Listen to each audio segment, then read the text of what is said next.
Traders, how you doing? Tom with Tom Willard Trading. Hope everything's going well for you. Want to do a quick market update, some concepts here on oversold, overbought things, some brilliant examples of that occurring here lately that I want to share with you. A great trading lesson and how to take advantage of some of these great setups that have been occurring in the markets. So let's get right to it. All right, so looking at the SPY here, daily chart here on the upper left, upper right, so a weekly chart. 60-minute on the lower left and the 15-minute on the lower right. Let's go from the highest time frame, the weekly chart. You'll see we've made two major higher lows here in the market. Pivot here in the June time frame right here where my little hand is, and then again in August, late July, early August here. And now we've just made new highs. If we X-ray down from the weekly down to the daily chart here to the left, you'll see what happened.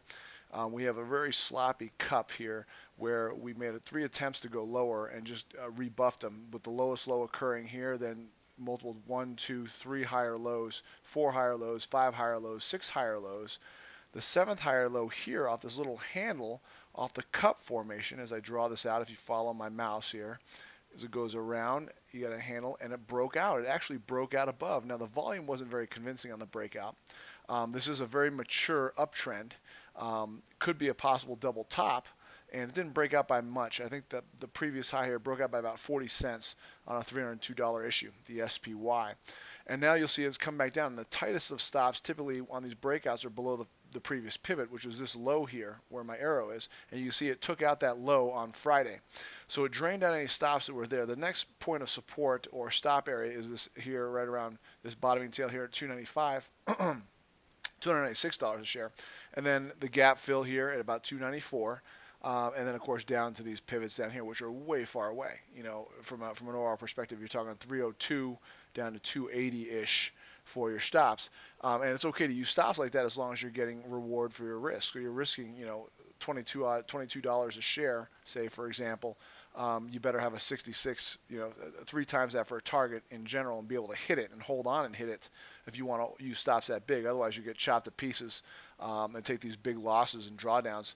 Basically, get small wins and large losses, and that ends up to be death to your account. So, bottom line is we could go either way, and obviously that's not a very helpful thing to say because that's always the case, right? We could go either way. But in general, the uptrend is long.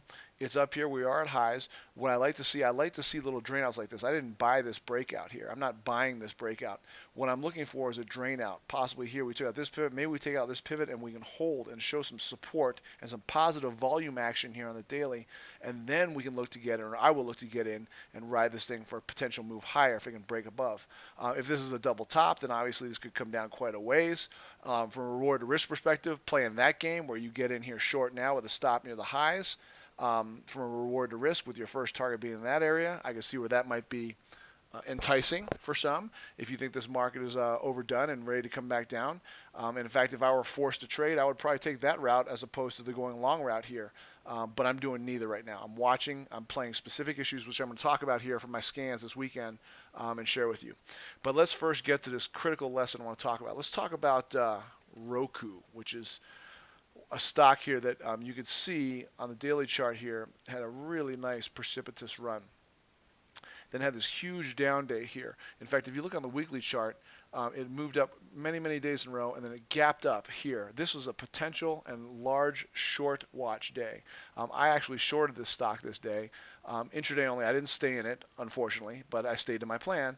I shorted it on this day and made a great little income from that particular day just trading this stock on a short, because when you have a stock that typically goes up so many days in a row, volume starts to get higher as you get further into the move, and then you get a gap up beyond everything else. As long as the market is supporting it, that to me was like top short idea, and man, I nailed it. And I believe I was tweeting about it at the same time on that particular day, on the 9th of September. So here you see the 15-minute chart on that particular day, and I played the smaller time frames, but just for a general lesson here, let me bring this up so you can see it. So you can see the gap up, it tailed out, and it came crashing down. I actually got short up here in this tail around 175, wrote it down to the gap fill, but there were multiple entries on this thing beyond that. See, when it comes down and takes out, this is a support area, it takes out the support, and it tries to bounce. As it comes back up, Okay, sellers hit this thing. You see the topping tail here, the green-red reversal, a small tail, then a topping tail, one more attempt, X-ray down to a 5-minute time frame, get short in this area. Your stop is literally just above this base, and you're looking for a move. I mean, it's come up so far here on the daily. You've got so much room for it to come down. Your reward to risk is usually spectacular on these stupidly, ridiculously extended plays. And look at this beautiful short action. I mean, this is a $4 or $5 move here in a matter of an hour. And again, pretty easy trail stopping to ride it down. Trail stopping is a good way to go once you hit your targets. If you have a balance, for example, what I'll do is I'll cover in thirds or sell in thirds if I'm going long. First third at first target, second third at second target. If it hasn't trailed out yet, then I go to a trail stop on a time frame, typically in the 15-minute time frame, 10-minute time frame, or the 5-minute time frame if I'm a little bit more squirrely, want to keep it tight and lock in those gains. But you see a beautiful move down here, and then it retraced. Look at the death cross here on the moving averages. This first retracement past the death cross, definitely playable. Could write it down. And again, but the one question mark I would have, and I want you to think about if you've been doing this for a while, typically when a stock has already moved this much in a day, the chances of it milking out some more it thins out, of course. You know, there's daily ranges. Obviously, this particular day I'm looking at here, it was a huge range day compared to all these other ones. And typically you'll get these larger range days after such a big move in one direction to correct. So you can actually take this trade on these crossovers with a little pivot setup, minor pivot setup here, right about 165, and ride that sucker down. Great play here. Fantastic. Study these. These are fantastic ones, and I'll tweet about them too, and I'll bring them up. So follow me on Twitter if you're trading on a regular basis. Now on the other side of things, here's Lyft. I was tweeting about this on September 4th as well. You can see the precipitous move down lower here on the daily chart. And it had this big red day, and the 4th is this actual green candle day here. So it got punched down here on volume. And you'll see here, this is what it looked like on the first day of September when it came down here really hard. You see that. And look at the climactics. Look at the volume here at the end of the day. Okay, a lot of shares changing hands, inability to bounce, inability to go lower. A lot of balance there because you got a ton of volume and not a lot of price movement.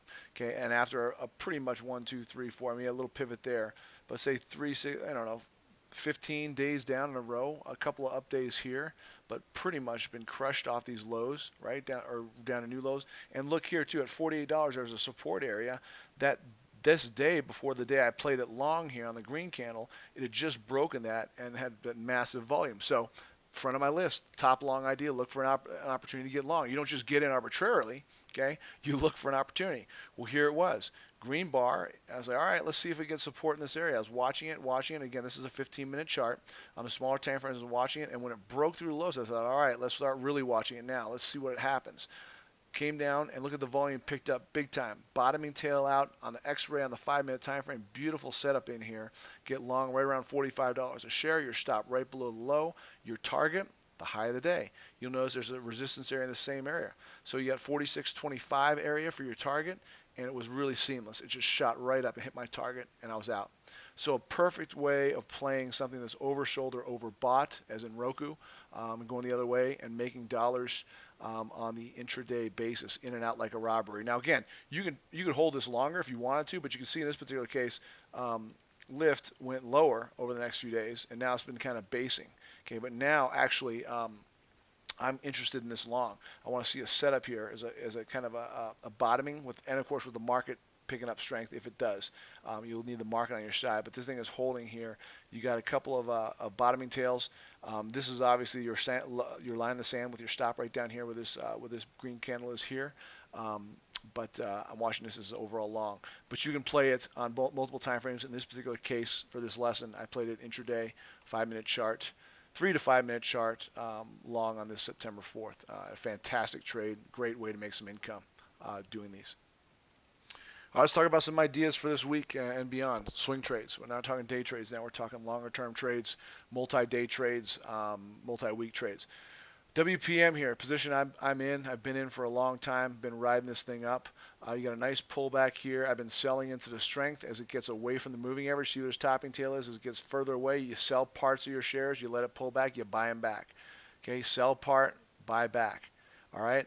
So right now it's one of those situations where I'm looking to buy back those shares I sold up in this topping tail here in the $30 range. You'll see it's come back nicely to support here to the left on the daily. Moving averages are still intact. You've got some bottoming tails and a base here. You could buy this above these highs around 27.80-ish. Stop below the lows here or the lows here, looking for a move continuation and breaking past this high with a move in the minors. Also with GDX, similar. You've got more of a bullish inside gap back up, so it's a little bit extended back up here. So it's actually showing relative strength to WPM, but this is another one I own. I don't see a pattern here that I like. I don't want to get in here with a stop down here, so I'm just going to ride out what I have. I'm not going to add to that particular position. Let's take a look at a few others. GLD is another one. Pretty flat here at support, nice looking.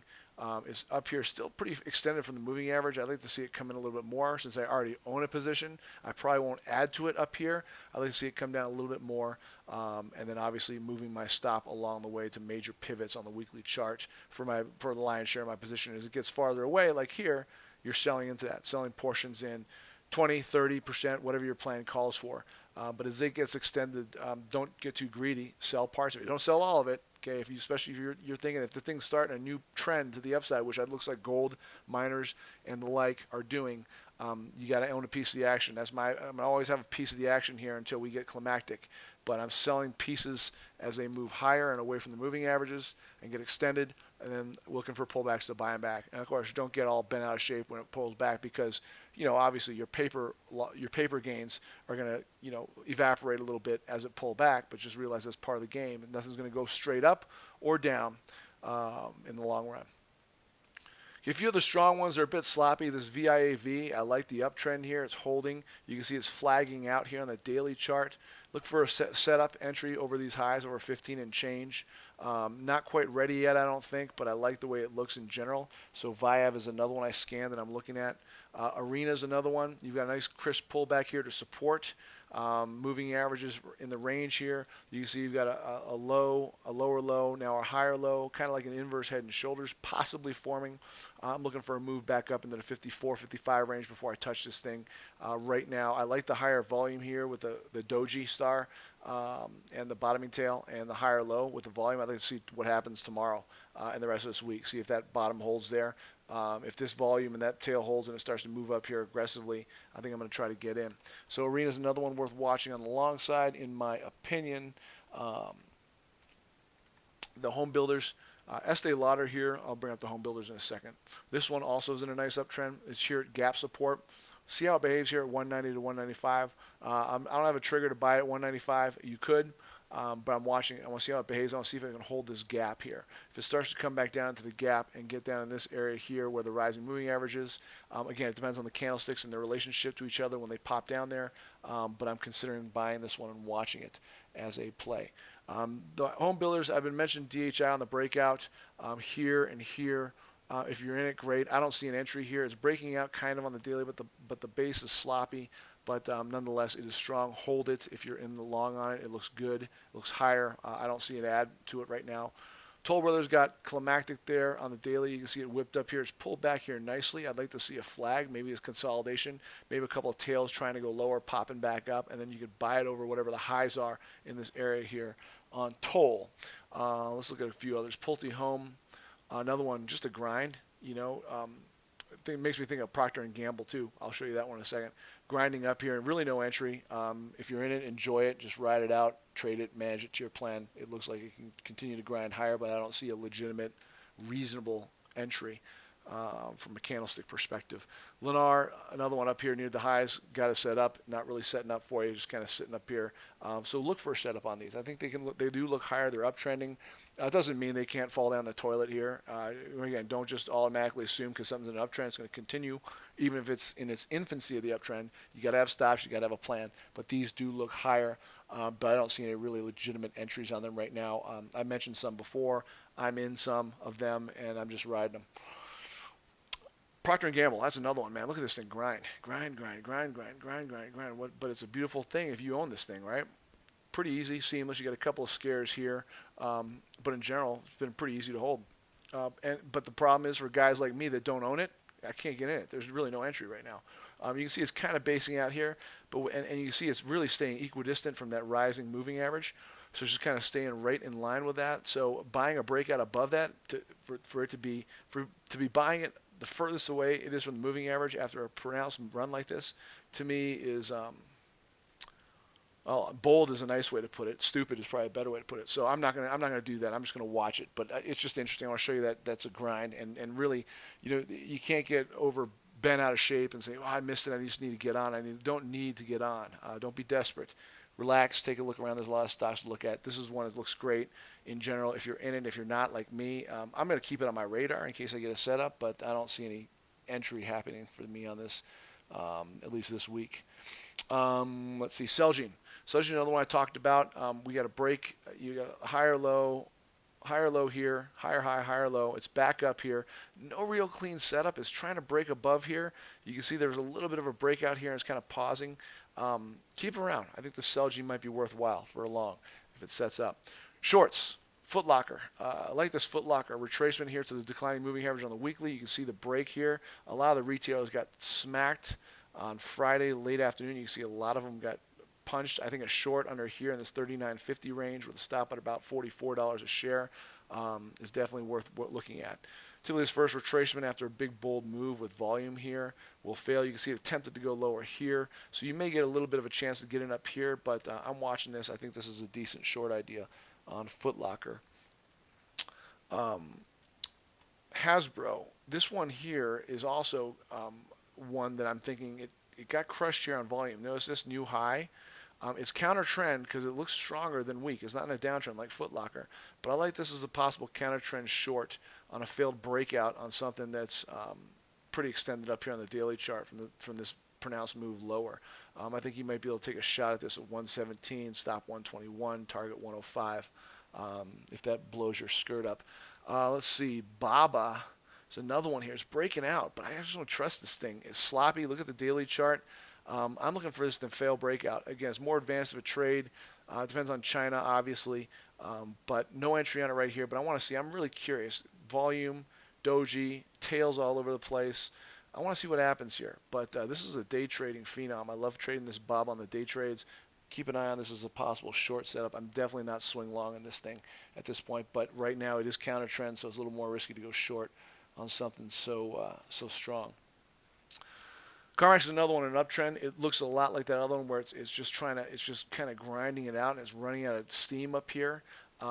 So watch it. Their ranges are wide. Again, I don't see a trigger on it specifically to get short, but I do like it as one that I think actually I do like it as something I would not be going long on, and I would look for a potential to get short on this thing. TJ Maxx. Again, off a new high, sloppy moves. You can see here on the weekly chart, you're back up here, tails everywhere, but a big pronounced red bar with large volume is bearish. Okay, especially after a move up like this, and especially if the market gets a little dicey. Look at the sell-off here yesterday on Friday. That just makes me go, you know what? Although I will not short this tomorrow with the stop, at 54 and with a stop, a $4 or $5 stop on this thing, I think it'd be crazy. I am going to entertain watching it for the next week or so. As well as a day trade possibility. I think swinging it after a big move like this is risky, but what this is telling me is that this has a good chance of collapsing this really kind of weakening uptrend that is showing here on the weekly chart. So, hey, that's it for this time, guys. Thanks for tuning in. As always, hit me up, Tom at TomWillerTrading.com if you have questions. Good trading to you, and I'll talk to you next time.